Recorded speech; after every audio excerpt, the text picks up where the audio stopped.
Ele começou fazendo engenharia na Universidade Federal Fluminense, mas entendeu que seu caminho seria em administração de empresas e se formou na Universidade Cândido Mendes. E depois foi fazer um Master em Finanças pelo IBMEC, além de diversos outros cursos em Harvard, IMD, FGV e Dom Cabral. Ele iniciou sua carreira no mercado financeiro, passou por bancos como Citibank e Banco Mercantil, mas foi no varejo que ele se encontrou e construiu uma carreira de muito destaque. Em seu currículo, ele tem aí a passagem como presidente da Óticas Carol. Ele expandiu a empresa de 170 lojas no interior de São Paulo para mais de 1.300 lojas em quase todos os estados brasileiros. Desde 2020, atualmente, ele é o CEO da ReHap, maior varejista de brinquedos do Brasil. Mas sua atuação vai além das empresas que ele trabalhou. Ele já atua em diversas entidades, o Endeavor, o Instituto de Desenvolvimento do Varejo, o IPO, e um trabalho muito bonito como board member do Amigos do Bem, da nossa querida Alcione Albanese. Ronaldo Pereira, que demais ter você aqui no Lugar de Potência. Faz tempo que a gente está tentando organizar essa agenda. Muito feliz de ter você aqui. Pô, fico feliz, Baza. Deu certo, sensacional. Pô, é uma casa e um podcast que eu sempre desejei estar. Então, para mim, é um motivo de orgulho, mais uma conquista para dar o check na linha da vida. Legal, muito obrigado. E, Ronaldo, começando aqui, cara, você é fluminense, natural de Barra Mansa, interior do Rio. Me conta um pouquinho sobre suas origens aí, como foi tua infância, seus sonhos de garoto. Pô, hoje ser fluminense, pô, sou flamenguista, então perdido. Falar desse jeito aqui. É rara essa abordagem, né? Mas eu nasci em Barra Mansa, meu pai é carioca, minha mãe de Barra Mansa, meu pai foi para Barra Mansa muito cedo para casar com a minha mãe, enfim, acabei nascendo por lá, filho de dois pais muito distintos, de um pai que vem de uma família de comerciantes, uma família mais propensa a risco, e por parte de mãe, uma família um pouco mais tradicional, uma família de... Meu avô foi assim, a vida pública, depois foi dono de cartório, e vivia aí esse balanço de dois estilos muito distintos, de criação, inclusive.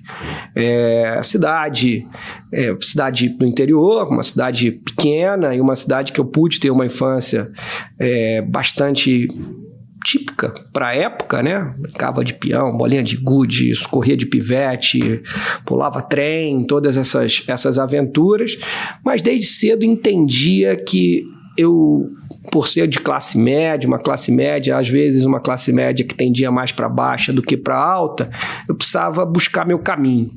E esse caminho eu precisava alçar outros voos, né? E o voo mais próximo era a capital, ir para o Rio de Janeiro. E eu sempre tive isso em mente. Como é que eu chego por lá?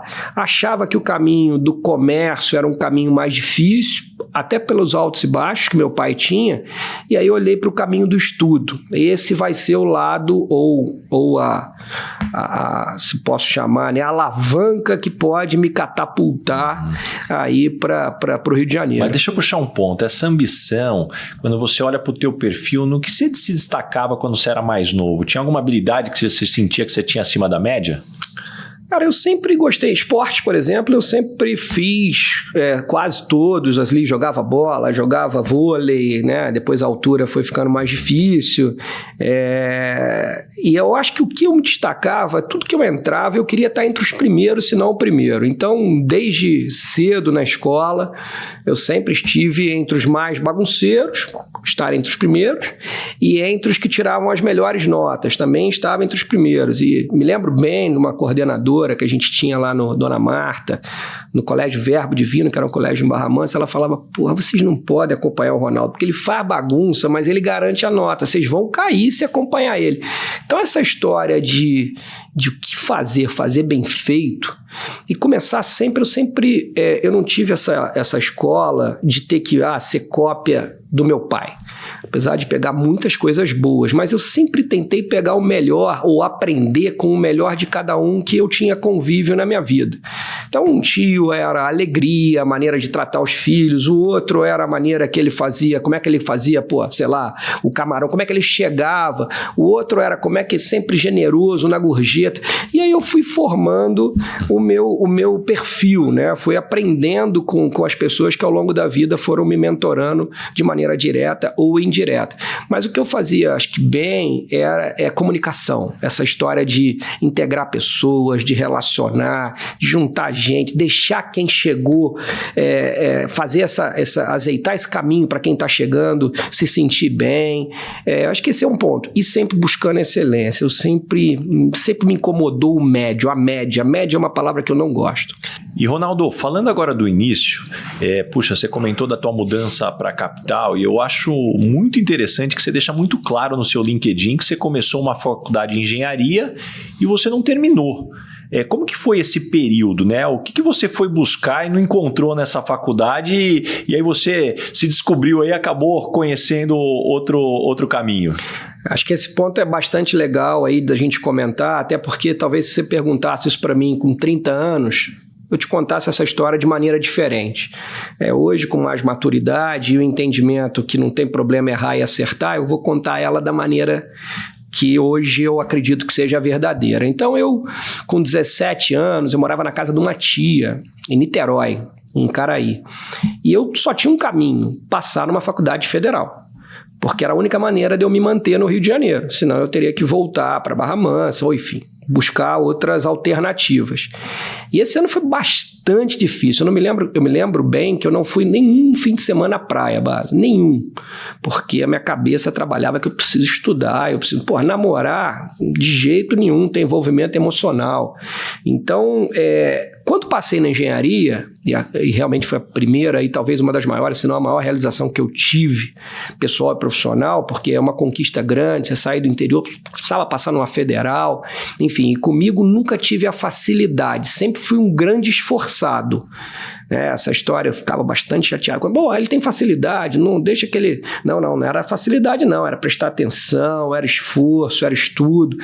E aí quando passei, falei, legal, entrei na engenharia, me lembro que na época entrou greve, a faculdade entrou em greve, e meu avô, parte de pai, falou, isso não é bom, vai perder a conexão e tal. E realmente a greve, aí eu comecei a viajar com os amigos para exposições agropecuárias em Minas Gerais, aquelas festas, porque estava sempre em greve. E aí desconectou um pouco do ritmo, né? Repetição, ritmo, estudo, isso é frequência. E aí quando começou a faculdade de engenharia, eu já estava trabalhando numa rede no Rio que chamava Pé do Atleta. Comecei como vendedor extra de Natal para pegar uma graninha, depois virei vendedor líder, depois subgerente, e aí comecei a ver a grana entrar, e quando a faculdade começou, comecei lá, engenharia e tal, e aí obviamente, rapidamente quis dar uma mapeada das engenharias que estavam se destacando. Na época era engenharia de telecomunicações. Comecei a procurar salário de engenheiros formados. Falei, mas peraí, esse engenheiro formado aqui é o que ganha o meu gerente. Era uma rede grande no Biobros, Pé do Atleta e Chocolate. E aí aquele imediatismo ou a falta de maturidade já começou a me drivar assim, peraí, para que eu vou precisar fazer uma engenharia de 5 anos se dá para eu já aqui crescer, virar gerente e depois superintendente e ganhar a mesma coisa? E talvez não tenha colocado o esforço do estudo, a necessidade, que a UF tinha uma característica grande, o básico da UF era tido como um dos básicos mais fortes, cálculo 1, cálculo 2, cálculo 3... E eu acho que eu não coloquei o esforço necessário para aquilo. E aí trabalhei muito minha cabeça, mercado financeiro, eu já quero entrar, mas para eu entrar preciso fazer estágio, tem que ser de dia, então eu vou colocar a faculdade para a noite. Engenharia não dava para colocar para a noite. E aí eu juntei os meus 2, 3 anos de engenharia, falei, quer saber? Não, deixa eu logo passar, vou para administração à noite e vou entrar, fazer um estágio de dia, vou aplicar para alguma dessas multinacionais que tinham no Rio ou banco, e aí passei para o Citibank no programa e passei para administração à noite. Então o meu período de engenharia ajudou, porque apesar de eu estar no segundo período de administração, eu já tinha feito os da engenharia, então ajudou na aprovação. Mas hoje se me perguntar, Bas, assim, eu acho que valeu mais os anos de engenharia do que a soma da administração com um MBA do IBMEC, apesar de ter sido muito importante, mas a base matemática que a engenharia me deu, eu que sempre fui um cara de vendas, me ajudou muito na formação do profissional que sou hoje. E aí, falando em mudança e esse teu lado dinâmico aí, como é que foi o convite para deixar o mercado financeiro? Porque você entra no mercado financeiro, você estava seguindo um caminho ali de um sucesso para a idade que você tinha, e aí de repente veio um convite aí para empreender e ir para outro setor. Me conta um pouquinho do teu racional de análise de tomada de decisão. Não foi convite, não. Sendo honesto, foi muito mais busca minha, e eu sempre entendi que o melhor momento de buscar alguma mudança é quando você está bem. Porque quando você está mal ou estão te vendo mal, é difícil, né? Você muito mais tem que aceitar o que tem disponível.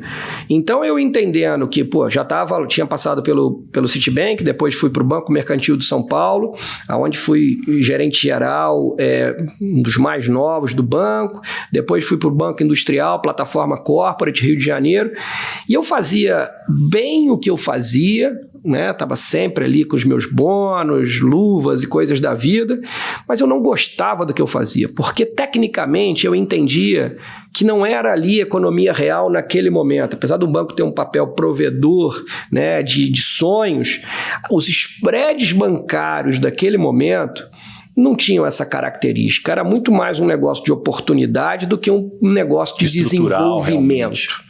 Então eu entendia que, para pagar o spread bancário, você muitas vezes tem que estar no mercado muito mais informal. Naquela época, o mercado tinha suas informalidades, a gente não tinha um mercado tão formalizado como tem hoje, e aquilo me incomodava muito.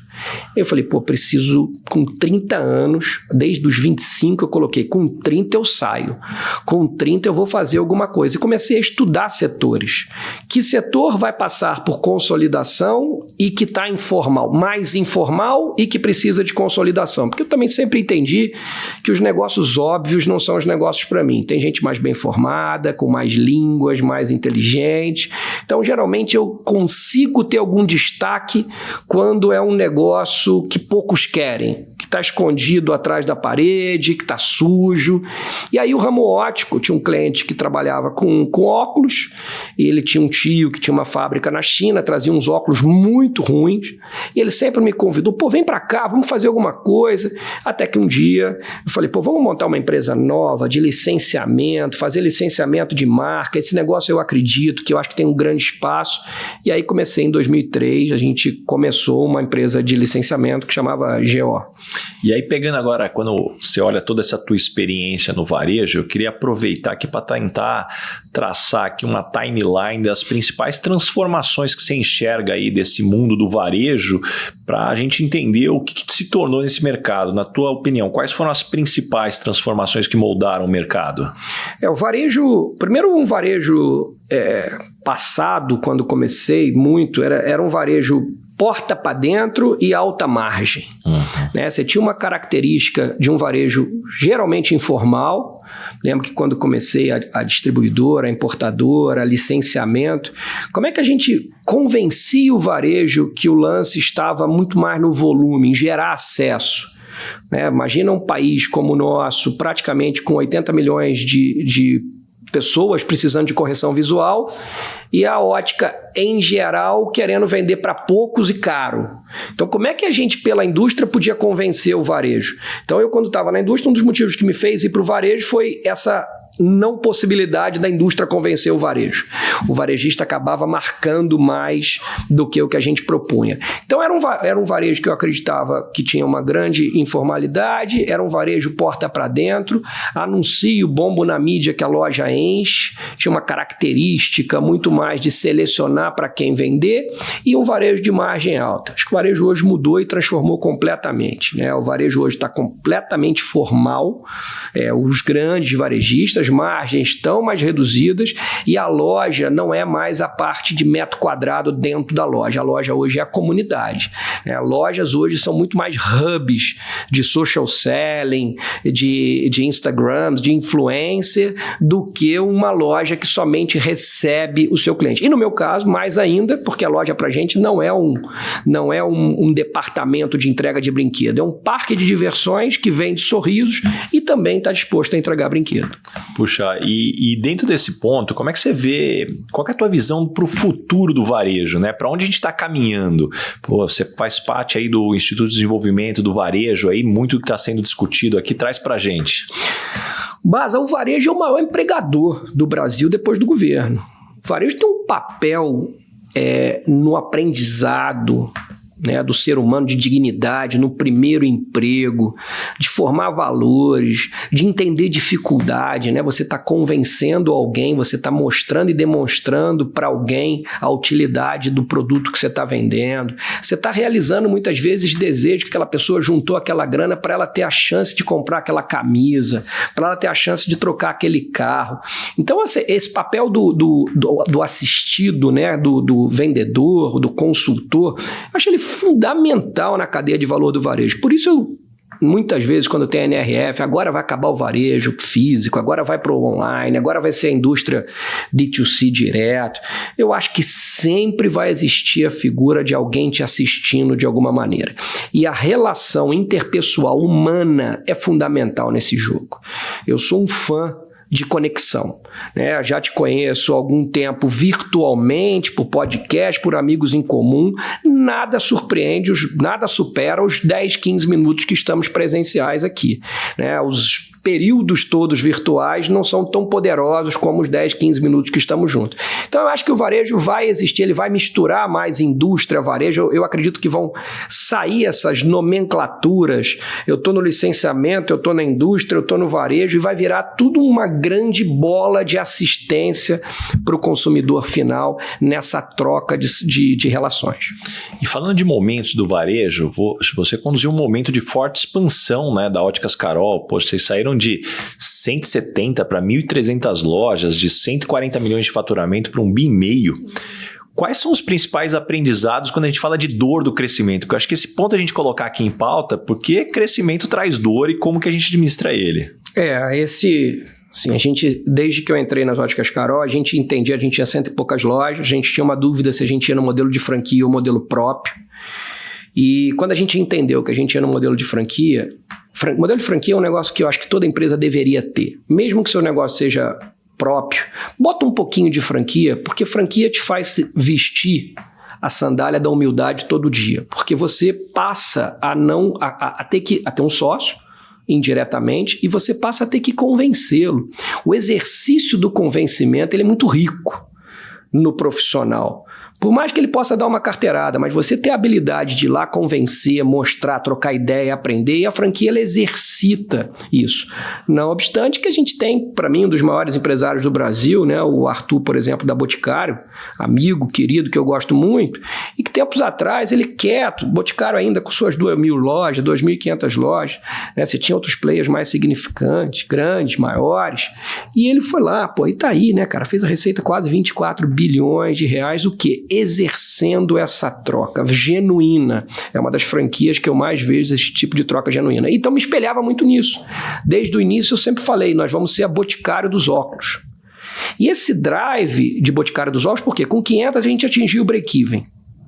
Precisava de chegar a 500 lojas, porque a gente tinha um modelo de mídia que a gente colocava 4% na frente quando a gente ia fazendo a expansão pelas antenas da Globo. Era um modelo de Globo, para poder o quê? Gerar mais tráfego para as lojas, não dependente dos oftalmologistas. Isso em outro carnaval aí eu explico para você isso. E a Boticário dos óculos, porque depois que a gente fosse a maior, a gente entendia que a gente podia ser a melhor. Uma vez que a gente precisa o quê? Visão é um bem muito precioso para o ser humano. Então, levar esse bem para a população, a gente achava que isso era a nossa obrigação, independente de tamanho. Então, quanto mais óticas eu tivesse, mais perto eu tivesse da sua casa, do seu trabalho ou do oftalmologista, mais eu conseguiria gerar acesso. Então, era um plano de acesso e um plano de transformação de vida. Cada franqueado tem muito orgulho de muitos deles que transformaram sua vida, transformaram sua relação com sua família, sua relação com seus filhos, sua relação com a sociedade. Então foi um projeto, não foi um projeto de empresa, foi um projeto de vida. Muito orgulho eu tenho dele. E dentro dessa expansão, como conciliar interesse dos acionistas, dos clientes e do time? Então, minha primeira função foi ser diretor de expansão. Eu era o presidente, mas na verdade eu estava na rua. Eu estava abrindo loja. E abrindo loja de que jeito, né? Do jeito que dava. Então, o que você tem aí? A custa-taxa de franquia 50 mil. Tem 2 pneus, um aro, um macaco e uma chave de roda? Manda ele para cá que vamos embora para o bar. Fazer negócio. Então, a gente precisava o quê? Vamos criar massa, vamos aprender junto com os erros. Né? Na época, o nosso sócio lá era o Marcos Amaro. E o Marcos, Ronaldo, mas isso aqui tá desse jeito. Marcos, até 500 lojas nós vamos sofrer. Nós vamos viver aqui assim, com a incerteza se a gente vive amanhã. Obviamente a gente tem que olhar a PNL, a gente tem que olhar tudo, mas a gente precisa gerar essa massa. Depois dessa massa, a gente começa a mudar a estrutura. Então você acertar o acionista, porque isso precisa de uma disposição de capital e você precisa crer que realmente, imagina, na época tinha 170 lojas, que com 500 a gente vai breakivar. É um negócio difícil, dentro do varejo físico ainda, era um varejo muito físico. Isso dentro da tecnologia isso é mais comum, mas dentro do varejo físico isso era mais difícil. E aí o cliente final, o que a gente queria entregar? Uma proposta de valor onde ele entendesse qual é o mínimo que ele paga no óculos, o que ele paga no máximo e acabou. Essa era, e as marcas que estavam por trás. Franqueado bem alinhado, acionista alinhado, e aí era só trabalhar, correr atrás de convencimento, conversões de bandeira, era o nosso forte. A ótica Baza lá, que tinha 30, 40 anos naquela cidade, a gente falava, Baza, tá sozinho? Tá com a dor da solidão? Sim. Quer pular para um barco de uma comunidade onde você vai converter tua bandeira e vai passar a ser, em vez de eu, nós? Aqui é o lugar. E dentro dessa dinâmica, deixa eu tentar abrir sua mala de ferramentas. Como é que você avalia uma empresa se ela está no caminho certo? Quais são os principais indicadores que você monitora, estão sempre ali no teu radar? Cara, assim, é meio clichê, mas para mim uma companhia que produz venda, ela tem tempo para arrumar os outros indicadores. Com venda tudo se ajeita, porque o astral é outro, mais pessoas querem estar dentro da sua operação. Aí é questão de fine tune, de você avaliar os outros indicadores. O principal deles para mim, junto com venda, é cultura. Os colaboradores acreditam no propósito daquela empresa. E aí, quando a gente fala de propósito, é de fato o que você consegue transformar dentro da sociedade através do produto que você vende, ou do produto, ou do serviço, ou do conceito que você vende. Acho que esse é um ponto muito importante. No óculos eu consegui entender isso claramente, e no brinquedo, desde o início, me incomodava pensar que eu estava no setor de brinquedo. Todo brinquedo tem um papel educativo, e se ele bem vendido, ele muito importante na formação e na criação do seu filho, que é mais tímido, é mais extrovertido. Então eu me apaixonei muito mais pelo que o brinquedo entregava do que pelo brinquedo em si, pela brincadeira, apesar de amar. E a brincadeira, ela é o grande negócio, o grande drive. Principalmente durante a pandemia, a gente pôde ver isso muito claramente, como é que as famílias se reconectaram, estiveram mais tempo juntas através da brincadeira. E aí isso já me mudou completamente o meu entendimento, que eu não tinha ido para um negócio de brinquedo. Eu tinha ido para um negócio de sorriso. Sorriso é esperança. E aí a história, né? Precisamos ter mais, precisamos abrir mais, porque mais gente sendo impactada. Mas aí também tem um aspecto que eu quero puxar aqui, que é sobre sazonalidade de vendas. Porque acho que não dá para comparar brinquedo com óculos quando você fala de sazonalidade. Você tem aí 2, 3 datas aí que fecham praticamente uma boa parte do resultado do ano. Então, esse é um negócio que a gente está tentando mudar. Ele é assim, a companhia ela é preparada para uma sala de guerra no Dia das Crianças e para uma sala de guerra no Natal. Acho que isso é um perigo, porque você se acomoda nesse status quo e você acaba fazendo isso. Ao longo do ano, você tem outras oportunidades de cobrir isso. No nosso caso lá, a gente é muito visto pelo brinquedão. pelo grande brinquedo, né? O brinquedo que o Papai Noel entrega. E esse a gente é visto por esse lado. Mas as lembranças das festas infantis ao longo do ano, muitas vezes a gente não é a primeira opção. Porque só tem produto caro, só vende ticket mais alto. E não, a gente tem todas essas outras opções. Pensar em usar as datas festivas, por que não? Né? O Carnaval da Brincadeira, a gente fez esse ano a primeira Páscoa, com ovo de chocolate na ReHap, foi um sucesso. O Dia das Mães, porque hoje você tem os kiduts, as mães ou os pais, comprando brinquedos para você mesmo. Agora, descalendarizar algo que foi construído de um jeito é bastante difícil. Essa eu acho que é uma das grandes vantagens que eu tenho como profissional. Eu sou sempre um outsider, Baza. Quando eu começo a entender muito do negócio, é hora de eu puxar minha sacola e ir para outro setor. Porque quando você entende pouco, você não aceita o não, você não tem os paradigmas. Acho que isso é um ponto que eu trago comigo. Como é que eu posso pensar diferente esse negócio? A vantagem de eu não ser oriundo do brinquedo é que me permite promover um pouco dessas transformações. E falando sobre pensar diferente, como é que você lida com situações de crise ou mudança rápida, né? Seja pandemia, né? Que você entra na empresa, vem uma pandemia, ou você, por outro lado, você tem aí transformação tecnológica, chega um ChatGPT aí que está chacoalhando muitos mercados. Qual que é o teu framework de análise, né? Seja de organização de time, tomada de decisão, coleta de informação. Vamos abrir tua caixa preta aqui pra gente. Vamos lá. Eu não entrei na empresa veio a pandemia, não. Eu entrei na empresa com 4 meses de pandemia. Então eu entrei sabendo o rolo, né? Então, assim, é um perfil. Eu estou naquela categoria. Você entrou em julho de 2020. Eu entrei de julho. Já estava lá a casa montada, né? Tudo fechado, todas as lojas fechadas, sem menor perspectiva de abertura, custo fixo extremamente alto, porque nossas lojas são todas de shopping center. Então eu já entrei sabendo que a gente estava num mar extremamente revolto. E isso me motiva muito. Muito.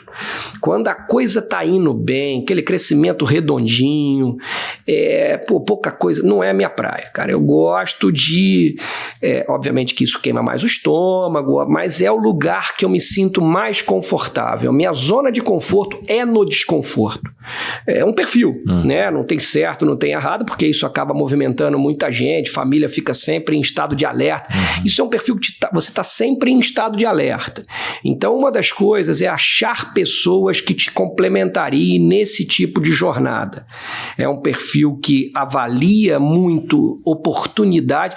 Aí alto risco e uma análise setorial aonde poucos... Eu me lembro onde poucos acreditam que aquilo é possível de transformar.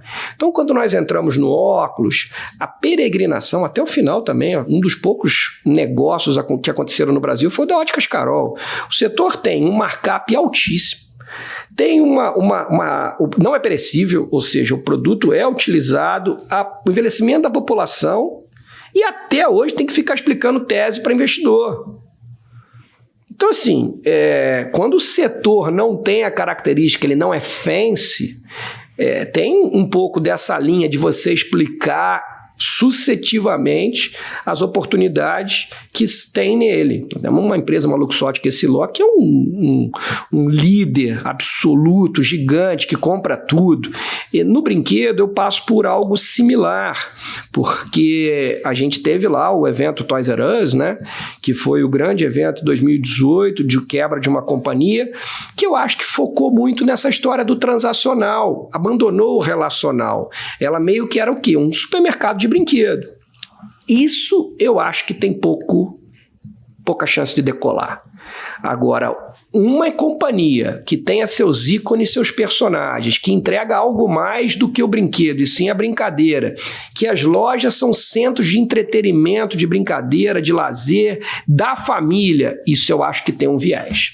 E tem uma parte que você não controla, que essa, pelo menos na visão agora de um pai, de um filho de 4, que vai completar 5 anos agora, e eu quero muito te perguntar, como é que você enxerga essa questão da regulação dos anúncios? Porque, puxa, fica muito claro que com todas as restrições você tirou os anunciantes da TV, você não tem mais praticamente programa infantil na TV aberta, e com isso, por outro lado, você tem uma enxurrada de influência em youtubers sem nenhum controle. Eu, particularmente, já não deixo mais meu filho assistir, porque não acho que é uma boa influência, não só pelo consumismo, mas pelo comportamento do que você vê lá, e naturalmente isso impacta diretamente o teu mercado. Como é que você enxerga esse aspecto? Impacta muito. Uma das coisas que quando eu cheguei, eu já tinha um pouco desse viés nas óticas Carol, porque a gente fez uma campanha lá muito bacana, que era o óculos Pequenos Olhares, que era o óculos para as crianças da escola pública, 10 de R$ 4,90, porque a gente queria, o pessoal fala de educação, como é que você educa alguém se alguém não enxerga? Né, principalmente uma criança. Então, quando cheguei aqui, tinha uma história da Lana, né? Poxa, a Lana, como se fosse, né? E vamos entender por que a Lana existe, o que ela está tentando buscar, como é que ela está tentando normalizar. Óbvio, ela tem uma preocupação importante e genuína com a criança, e a gente deve ter a mesma. É nosso papel ter o mesmo. O grande problema disso é quando você tem uma economia descentralizada, principalmente com as redes sociais, influencers, youtubers e coisas do gênero, você não consegue mais controlar esse processo. Porque antes você pega uma Globo, você cria lá a regulamentação dentro dos canais de veiculação, a agência, e ali você consegue controlar e mitigar. Quando você traz para uma rede aberta, isso torna muito difícil, muito difícil. Então aí o que acaba acontecendo, Basa? Quem é formal e grande é mais controlado. Quem é menor, né, e talvez não formal, ele passa a poder usar de todas as ferramentas. A competição começa a ficar desleal e perigosa.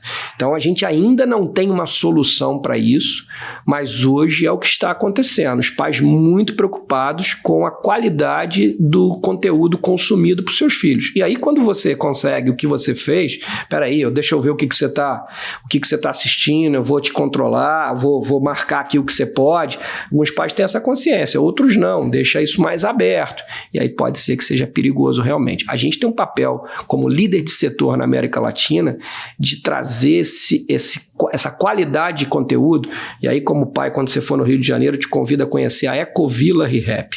É um lugar dentro do Jardim Botânico, é uma loja que tem um teatro, o antigo Teatro Tom Jobim, com peças todo fim de semana e durante a semana, e várias oficinas para crianças de 2 a 10 anos de idade, que acontece todo fim de semana. Ali a gente consegue traduzir o que a gente pensa que brincadeira e brinquedo tem, como essas oficinas têm que se comportar.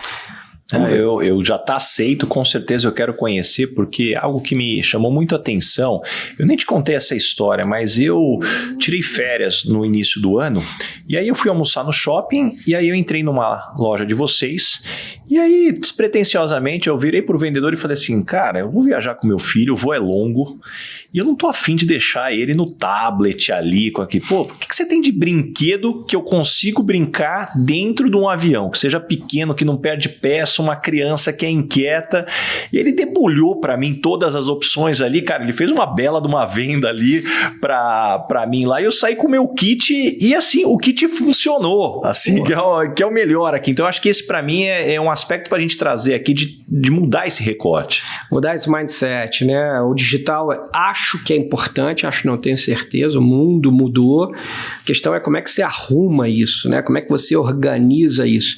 E os pais que têm essa consciência de procurar esse blend, né, peraí, deixa eu botar o dígito com o físico, deixa eu botar o brincar sozinho com o brincar coletivo, deixa eu usar esse mix, porque aí é potente. E aí a gente tem muito, por isso a gente não abre mão da venda consultiva, do nosso vendedor ali junto, preparado, até porque tem, né, como eu comentei, crianças mais extrovertidas, crianças mais tímidas, crianças que são mais aceleradas, crianças um pouco mais lentas, todas as deficiências, né, que têm cuidados e zelos diferentes. A gente está muito antenado nisso, e como é que a gente traz essa orientação para o pai, não só na abertura do brinquedo dos nossos vídeos, os unboxings, mas também trazendo um pouco dessa questão do desenvolvimento. O desenvolvimento da criança, foi assim que a ReHap nasceu, foi fundada por um pediatra, Ricardo Sayão, com a ideia de orientar e ajudar os pais no desenvolvimento da criança. Então, a minha grande vantagem, Basa, é que eu não estou tendo que criar nada não, eu só estou resgatando heróis e ícones de épocas passadas, em momentos diferentes e respeitando o nascimento e a história do fundador. Eu, particularmente, tenho uma paixão muito grande por fundadores. Acho que você, eu, né, todos só estamos aqui porque alguém tomou um risco de fundar isso um dia. E isso tem que ser preservado sempre. Então, que você continue, que tenha mais filhos também, obviamente, que a família agradece. E nesse sentido aqui, você falou de fundadores, eu queria agora conectar com um aspecto que eu vejo que você participou de várias etapas diferentes como executivo, né? Que na minha visão, para mim é muito claro. No primeiro momento, você é um executivo de ganhar bônus. Depois você se torna um executivo de stock options, né? À medida que você valoriza a empresa, você tem ali um retorno que pode ser muito maior do que o seu bônus. E aí depois você se torna um executivo de equity, que você compra uma participação da empresa, se torna sócio efetivamente ali, o skin in the game. Me conta um pouquinho dessa evolução aí, seja se ela foi pensada, estruturada, se ela foi racionalizada depois, como foi cada etapa, porque eu acho que principalmente quem está nos escutando aqui como executivo é bacana entender, mas também quem é empreendedor de pensar assim, pô, que executivos que eu quero trazer para o barco, porque faz todo sentido aqui no Skin the Game. Espetacular, né? O Founders Mentality, acho que foi o livro meu de cabeceira, ainda é, e mesmo sendo executivo, minha mentalidade sempre foi de fundador. Entre 20 e 30, esse meu sócio, que é o Paulo G, lá nessa empresa de óculos, né? Que ele foi o fundador, trouxe, e ele sempre, a primeira pergunta que ele me fez lá com 30, e quando eu saí do banco e tal, ele falou, pô, você quer ganhar dinheiro ou você quer equity? Eu sabia que eu queria sair do banco para começar uma história, mas eu ainda tinha pouca noção do equity, né? Eu achava, pô, vou empreender, vou ganhar dinheiro. Eu ainda não entendia o poder de construir um equity e o valor de uma companhia futuro. Eu falei, pô, quer saber? Por que ele está me perguntando isso? Será que tem alguma pegadinha? Deixa eu acertar aqui a grana. Então, eu acabei acertando no nosso modelo societário, eu ia ter menos equity e ia ter uma receita maior que seria um percentual sobre a venda. O negócio cresceu pra caramba, ganhei muita grana e tal, e ele sempre falava, mas eu nunca tirei dinheiro. Eu falei, depois eu fui aprendendo, né? Eu falei, quer trocar? Tudo que eu tirei de dinheiro por mais equity, e aí eu fui aprendendo essa história de construir valor para a companhia. E uma das coisas que ele sempre colocou é, Ronaldo, pô, você ainda não está preparado. Você ainda está pensando no dinheiro como causa. Pô, você precisa virar ele para consequência. No início eu falei, pô, que papo é esse, pô? Né? Como é que é esse papo? E aí, claramente, Base, isso ao longo da minha carreira, ele foi migrando. Quando eu comecei a migrar ele para consequência, e isso vem de dentro, né? Ele começou a vir. Eu falei, pô, não é que ele está vindo, cara? Não é que está entrando aqui, está começando a ter sobra.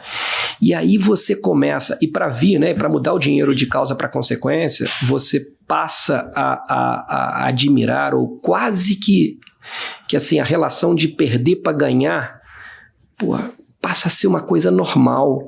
Você tem que se controlar. Peraí, eu dar para receber, eu perder para ganhar, passa a ser quase que uma coisa, um mindset. E aí é quando você começa, de fato, a se preparar para ser um founder, para criar algo. Então eu vivi isso, né? Bonificação, luva, devolvi minha luva quando eu saí do banco. Depois o equity, o stock option, phantom, né? Esse ainda você não está você está ainda só na alegria.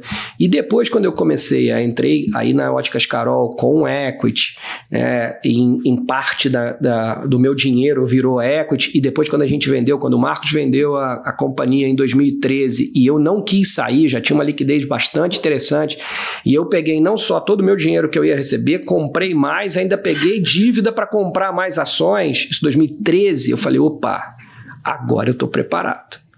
e meu advogado querendo ligar para minha esposa, e não sei o quê, o Ronaldo tá maluco, né? O Ronaldo, pô, esse negócio não vai dar... E eu lá, não. Cara, e assim, break-even, 500 lojas, dava 0 de resultado.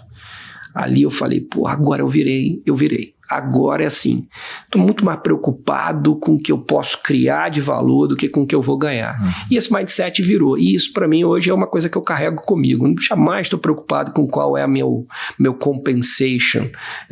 Foi assim, inclusive, quando entrei na ReHap. Estava muito mais preocupado em construir, né? E acho que o Fernando foi muito sábio, o Fernando do Carlyle foi muito sábio quando ele montou a proposta. Ele falou, pô, as coisas encaixando aqui, você pode no futuro ser o maior acionista, pessoa física da companhia.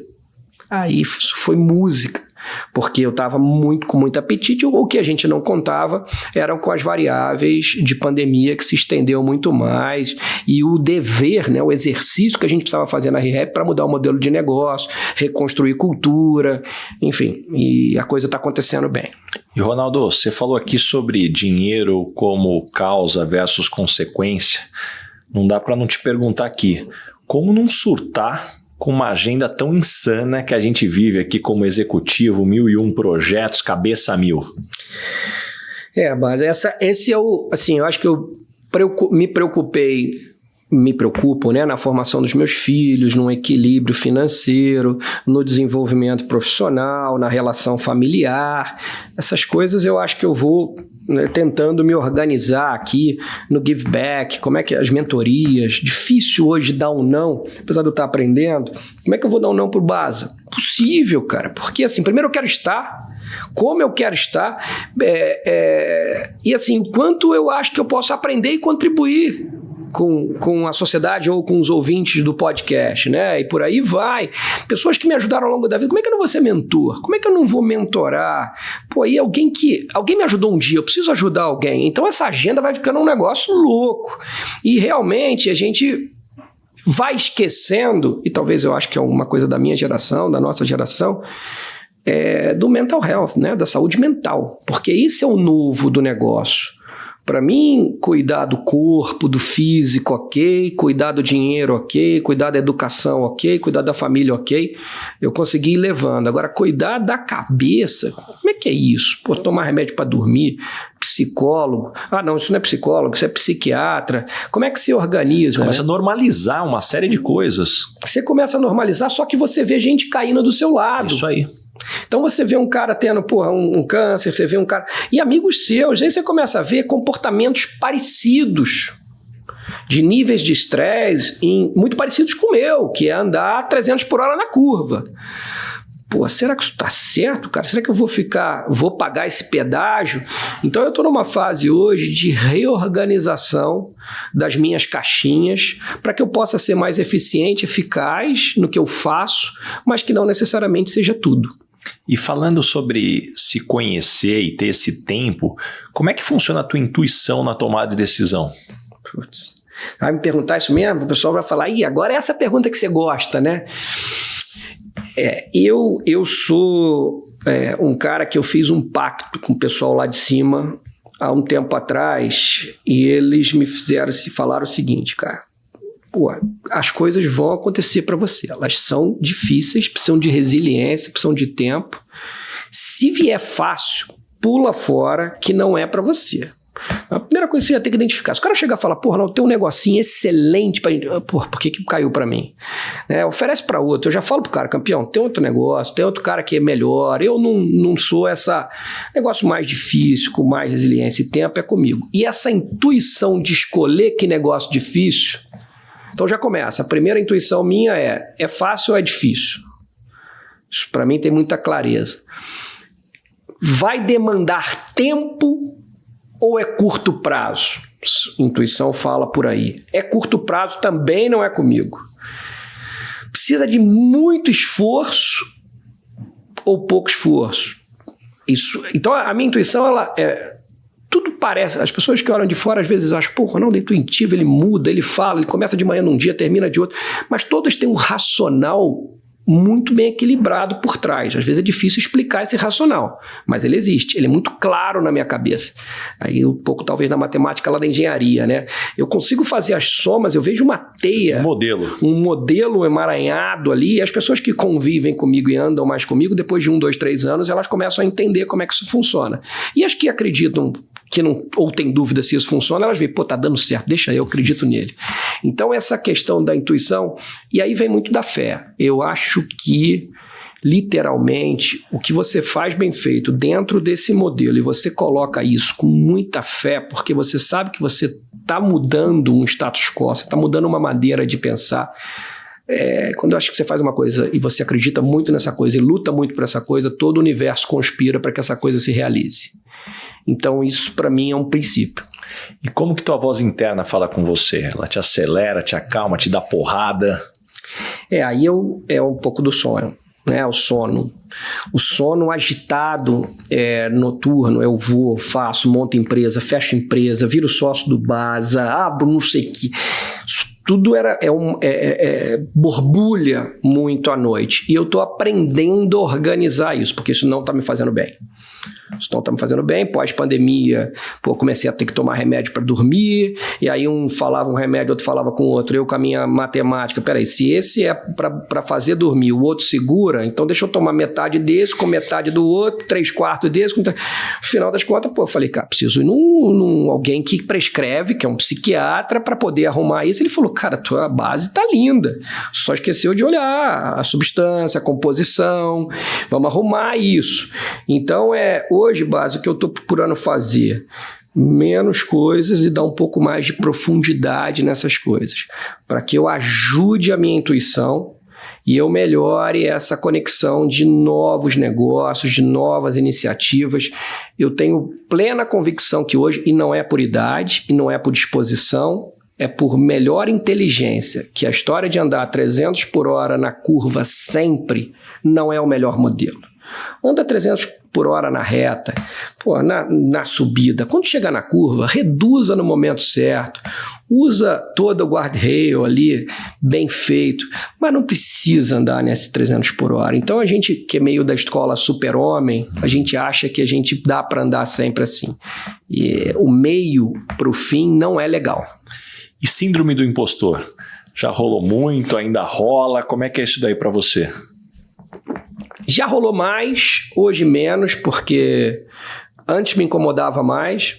Como é que eu vim parar aqui, né? Porque eu escrevo minhas metas desde os 18 anos, semestralmente. Todas as metas de curto, médio e longo prazo. Então, acho que uma delas lá que eu me lembro bem era chegar com 40 anos como diretor financeiro de uma companhia. Eu fui CEO com 30. E sempre ficou isso. Eu sei que esses caras olham em mim, né? O que eles analisam para poder acreditar assim. E sempre fiquei com essa história. Vou ter que falar lá. Lembro que teve um ano que eu fui no NRF, a BTR Varese me convidou para fechar a apresentação em Harvard e o Marcos Gouveia, da Gouveia de Souza, para eu estar com Flávio Rocha, da Riachuelo, Luiz Helena, do Magalu.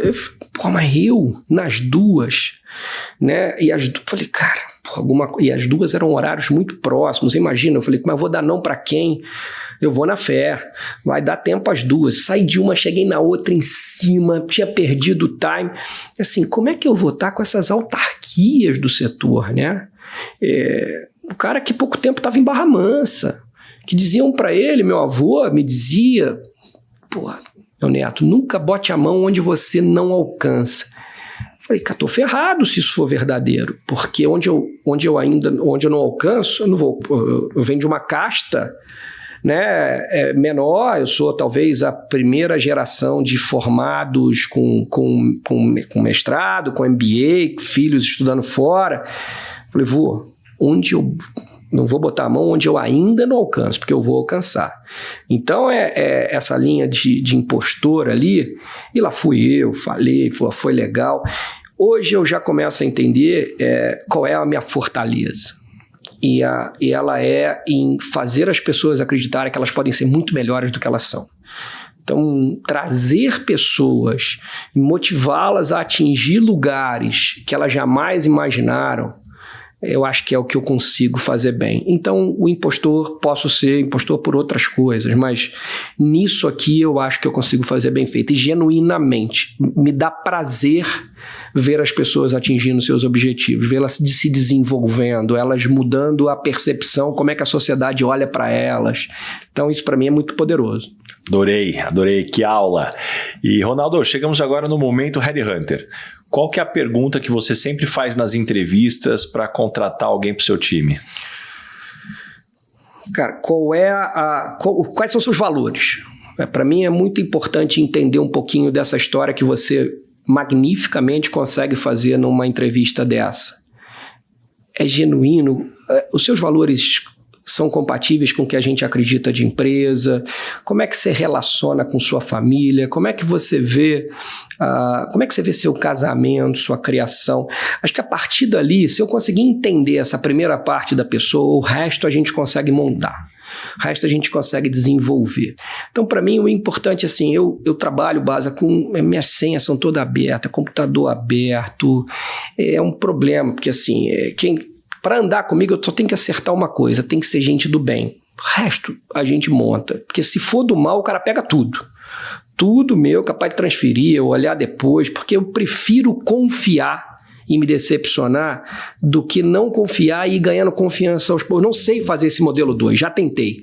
Então, para mim, o importante é eu conseguir ter um bom assessment para entender a vontade, o desejo e como é que a pessoa, como é que ela se comporta em sociedade. E quando você olha para o teu perfil, que tipo de pessoa não dá certo trabalhando com você? O pessimista. Apesar de ser importante no blend, tá? Assim, o cara que é mais avesso a risco, eu entendo que ele compõe o meu portfólio de pessoas quando a gente trabalha junto, mas eu tenho dificuldade ainda. Dói ter um pessimista ali junto. O pessimista ou aquele que fala, pô, isso não vai dar certo. Apesar de, assim, dele falar que isso não vai dar certo, me motiva de um jeito, porque aí agora vai dar certo. Mas esse é um perfil que eu tenho um pouco mais de dificuldade. O que tem baixa fé, baixa crença, ou que acha que não é possível você atingir voos jamais alcançados. Então esse eu tenho um pouco de dificuldade. O não dá, ou fulano ali, tá todo mundo, pô, meu time é todo mundo nota 10, mas todo mundo é nota 10, não tem nota 6, não tem nota 4. Então esse cara meio do status quo ali, da média, ou da falta de crença. E aí a questão é o seguinte, eu já tive menos crença, né? E alguém me mostrou que dá para você crer em algo maior. Então, se o cara também tem a conduta ética, a moral, até nesse eu aposto também. Tenho mais dificuldade, mas costumo apostar. E quando as pessoas não gostam de você, normalmente qual é o motivo? Cara, assim, uma coisa que já me incomodou bastante no passado. Pô, quando alguém não falava comigo, fazia questão de ir lá saber o porquê. Se eu tinha feito alguma besteira, peço desculpa. Se eu não tinha feito nada, também peço desculpa. Tentar organizar todo mundo para ficar num sistema harmônico sempre foi meu ponto de prioridade. Hoje eu já tenho minhas dúvidas, aí eu ainda faço isso, me incomoda ainda saber que eu posso estar sendo mal interpretado, mas eu já sei que alguns vão gostar, outros não vão gostar. Talvez aí esse meu estilo de liderança, onde eu acabo tendo uma relevância, né, na liderança, na aparição, em participar de um podcast, ser convidado para um painel de encerramento, né, numa Gouveia ou num BTR em Nova York, pode gerar algum tipo de o cara foi demais, precisa disso. Eu acredito muito que isso ajuda a levar a companhia e as pessoas que estão comigo para outro patamar. Então, pode ser que tenha pessoas que não gostem dessa exposição. E o que você gostaria de perguntar para o Baza Headhunter? Pô, Baza, sim, cara, você já falou do teu filho, então já sei que você vai continuar meu cliente. Você já me falou dos seus 16 anos, do podcast. Eu queria perguntar para o Baza Headhunter, não, mas para o Baza pessoa. Assim, qual como é bacana você trabalhar numa companhia por 16 anos, uma multinacional, e você ter conseguido construir uma plataforma de conhecimento que não estava no seu escopo, no teu job description, e hoje essa relevância, a sua voz hoje inspira, né, muitos que estão começando e muitos que já estão em meio para fim, como é meu caso. Como é que você pensa, né, em expandir isso? E qual é o teu nível de satisfação e prazer, talvez até de give back, que você entrega hoje para a sociedade? Puxa, acho que essa pergunta aqui daria pra gente ficar horas e horas, daqui a pouco a gente puxa um vinho aqui e fica melhor ainda essa conversa, mas o que eu sempre acreditei, que sempre me chamou a atenção é que infelizmente existia uma dicotomia entre o que era falado da liderança ou de carreira ou do mundo executivo ou de empreender, do que eu escutava em MBA, em mestrado e pós, e do que eu estava escutando em sala de entrevista, depois de falar com mais de 10 mil pessoas, aí, como 16 anos de Headhunter. E ficava na minha cabeça, assim, pô, não é possível, não está conversando. E aí eu encontrei no Instagram um formato de começar a compartilhar conhecimento, e para mim teve uma beleza fantástica de ver que muita gente não só estava ávida por esse tipo de conteúdo, mas muito alinhada, né? Eu acho que por muito tempo, para te dar um exemplo de alguns temas que eu abordo, puxa, falar de saúde mental que você colocou agora, puxa, o cuidado humano e a performance eram tratados como se fossem duas coisas distintas, né? Ou você abraçava a árvore, ou você entregava resultado, não importa o que acontecesse. Pô, para mim essas duas coisas estão conectadas. Pessoas felizes entregam mais resultado do que pessoas não felizes. Tão simples quanto isso. Então, na hora que você começa a ver que a tua ideia conecta com muita gente, você começa a buscar mais gente para dar voz. E a partir daí você começa a pensar, cara, que plataforma que potencializa isso? Putz, aí pode ser uma rede social, pode ser um podcast, pode ser livro, mas o ponto é que isso vai ganhando mais força. E as três. E no final do dia, para mim, o que me deixa mais feliz é poder aprender. Pô, eu tô nesse podcast aqui, olha que oportunidade que eu tenho, cara. Eu decupei aqui tua experiência, o que você tem de lições. Puxa, eu tô conversando sempre com muita gente. Tem uma coisa que eu adoro fazer nos stories. Hora ou outra eu posto ali nos stories, quem me acompanha sabe. Eu escrevo da seguinte forma, Ronaldo. De tempos em tempos, eu adoro pagar um café com pessoas que eu posso aprender. Me manda uma mensagem com o que você poderia me ensinar.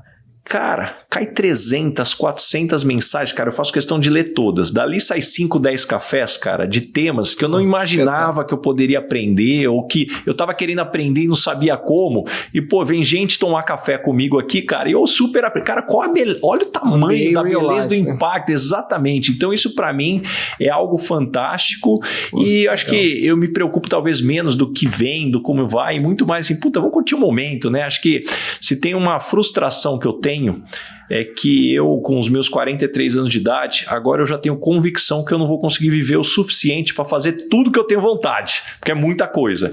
Então, puxa, deixa eu fazer bem, com intensidade, tudo que eu estou me propondo. Então, acho que isso está no meu radar. Pô, muito bom, cara, sensacional. E, sem dúvida nenhuma, está totalmente linkado com o que você faz, com a tua função executiva, porque eu tenho certeza que depois, por exemplo, de um podcast como esse, eu me sinto muito confortável numa posição que vem abrir dentro da companhia e entregar para você, porque você sabe literalmente como é que eu penso, behind the scenes, né? Por trás dos panos ali, o que o Ronaldo valoriza, como e de que jeito, como é que eu complementaria. Impossível fazer isso num processo mais formal, estruturado. Então, muito inteligente também você ter construído isso de uma maneira tão bacana. Tenho certeza que a companhia deve estar muito feliz. E jogar de kimono aberto, como eu gosto de dizer aqui, que eu acho que você joga solto. E, Ronaldo, a gente chegou agora no momento Dona Ângela aqui com mais humor. Complete a frase, eu sou esquisito por quê? Porque... Pô, então vamos lá. Essa aí deixa eu pegar, o kimono Dona Ângela. Eu sou esquisito porque não sei dançar. Somos dois. Você imagina 1,94 m, cara, eu não sei dançar e às vezes eu me proponho a balançar, cara. É uma coisa horrível. Também. E qual foi o maior perrengue ou situação engraçada que você já passou no mundo corporativo? Engraçada? que com perrengue, eu acho que é essa que eu te contei, cara. Esse lance de chegar ao ápice e ter 2 palestras para dar em 2 concorrentes, né? 2 encerramentos, não são palestras, é o painel final, em 2 concorrentes, simultaneamente, numa cidade louca como Nova York, com fechamentos, né, importantes, e ter que buscar de um lado para o outro, eu acho que essa, e dar sim, pra você ver, acho que isso é um espírito empreendedor, né? Porque por qualquer mortal, daria não para alguém. Vamos no sim, alguém vai atrasar, alguém vai... Isso é a fé. É contar. Joga para o universo, vou dar o meu melhor e vai dar certo. Exatamente. Eu acho que esse exemplo, para contextualizar com o que eu falei aqui, eu colocaria que foi um grande perrengue. E caminhando agora para o final, Ronaldo, o nome desse podcast é Lugar de Potência. Qual que é o teu lugar de potência? Que tipo de situação e ambiente pode jogar que você nada de braçada? Um negócio desconfortável. Um negócio desconfortável, um lugar desconfortável, um lugar que as pessoas não se conheçam, um lugar que as pessoas têm alguma espécie de rivalidade ou preconceito, um lugar que normalmente você não iria, por motivos diversos, é perigoso, é isso, é aquilo, eu consigo enxergar a beleza do lugar, eu consigo conectar e mesclar competências diferentes e aprender com elas. Então, desconforto para mim é um lugar de potência, é um lugar de aprendizado. Eu tenho um mentor que é meu conselheiro, foi presidente que é o Sérgio Chaia, não sei se você conhece. O Sérgio fala, toda hora ele me pergunta isso, toda vez ele me fala, Ronaldo, mas como é que aquela pessoa gosta assim de você? Como? Não sei, eu não faço nem ideia, mas é genuíno e eu também gosto bastante dela. Então, e às vezes isso acontece, e ainda bem que acontece bastante. E me conta uma verdade que as pessoas não costumam dizer e, na sua opinião, é fundamental para se ter sucesso. Cara, que você não sabe tudo.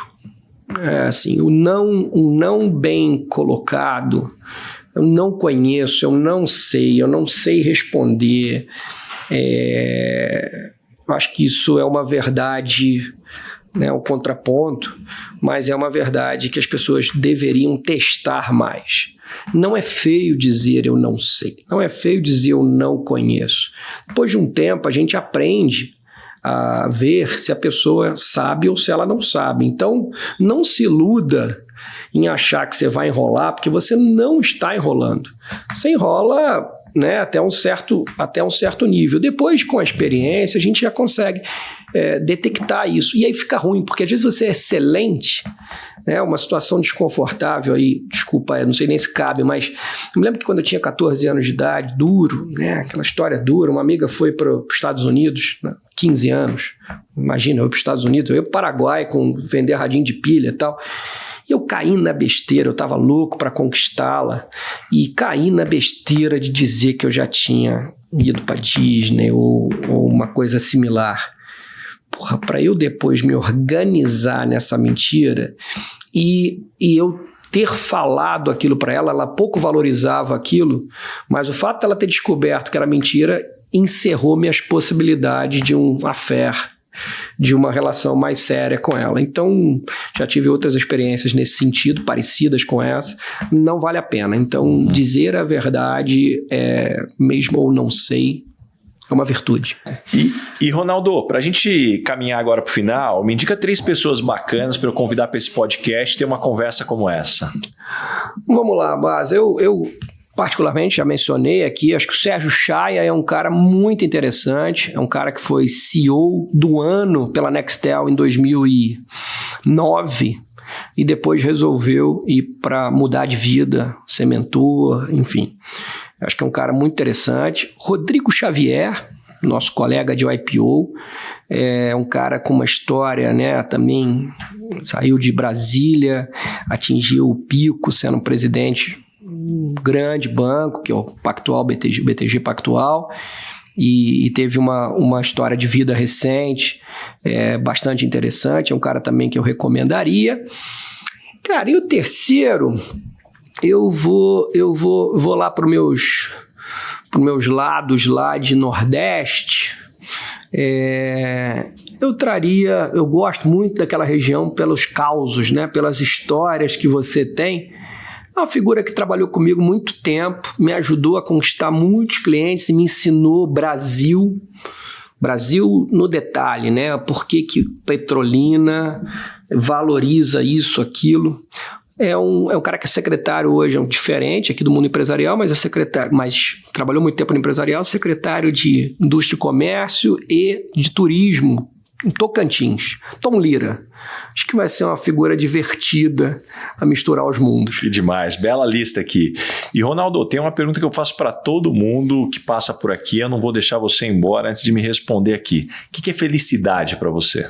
Tá até no meu LinkedIn ali, né? Inclusive eu estou pensando, esse cargo está comigo, mas esse é um cargo que eu posso repassá-lo, Chief Happiness Officer, porque eu trabalho com felicidade. Felicidade para mim, cara, é quando as coisas se conectam, sucesso, fracasso, desejo, realização, dentro de um ambiente de segurança ou de insegurança, aonde você se sente pleno, intenso, verdadeiro, com pessoas que você gosta, né, que você vê valor. No meu caso, se for perto do mar, então melhor ainda, e que a gente tenha esse ambiente que permita um ambiente de confiança a entregar a sua essência verdadeira, independente de cargo, posição, salário, cor, raça e por aí vai. Quando eu consigo atingir, eu já consegui isso muitas vezes, graças a Deus. São momentos próximos que a felicidade beira e vale a pena. Eu chego com a sensação que, se eu fosse embora agora, quando eu chego nesse pensamento, eu iria feliz. Né? Porque quando a gente vem na vida, não vem nenhum acordo que você vai ficar 10, 15, você falou da longevidade para fazer tudo que você quer.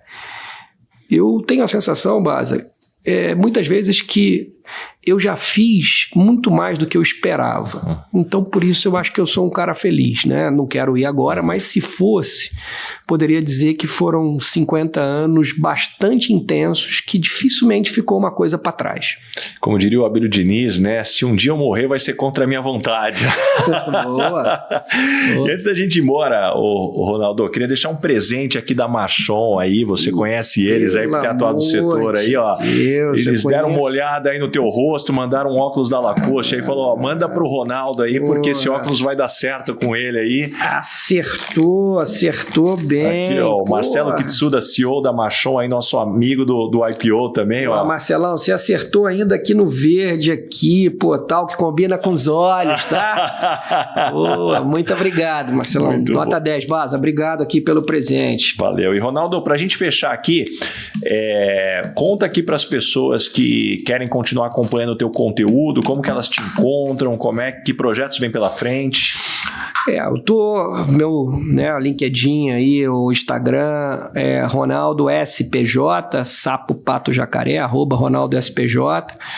Ali a gente conta um pouquinho do desenvolvimento, o que a gente tem passado, até nas operações, não só de franquia, mas quem queira também empreender, tem as mentorias, enfim, tem um pouco ali da história. Meus planos são organizar melhor o tempo, desenvolver mais pessoas, permitir não só fazer, mas levar pessoas para a gente fazer cada vez mais juntos.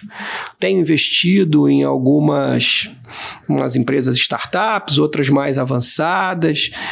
Tenho investido em conselhos que eu possa investir e entrar junto, skin the game. Eu não quero ser um conselheiro puro e simplesmente. Aí, né, grandes multinacionais é mais difícil, mas empresas médias que eu traga esse valor.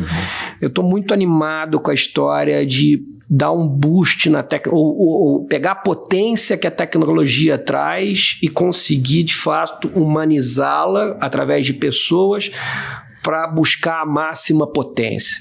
Então esse eu acho que é o meu objetivo dos próximos anos. Como é que eu consigo fazer essa conexão que não é ou, né, o polarity aqui, como é que a gente trabalha nessas curvas da polaridade com o E? Aproveitando aí meu tema do meu estudo do fim de semana. Muito bom, adorei. Tenho certeza que todo mundo que nos escutou até aqui saíram com páginas e páginas de anotações, muitos insights, muitas lições. Ronaldo, muito obrigado mesmo por abrir tua agenda aí, que eu sei que é disputadíssima aí. Pô, esse papo ficou fantástico. Eu que agradeço, cara. Parabéns, continue, muita força, muita animação para você continuar entregando essa plataforma para a sociedade da maneira que você faz, com leveza, tirando o que a gente tem de melhor e entregando genuinamente um conteúdo positivo, bacana e que nos leva para outra potência. Muito obrigado. Valeu. Valeu.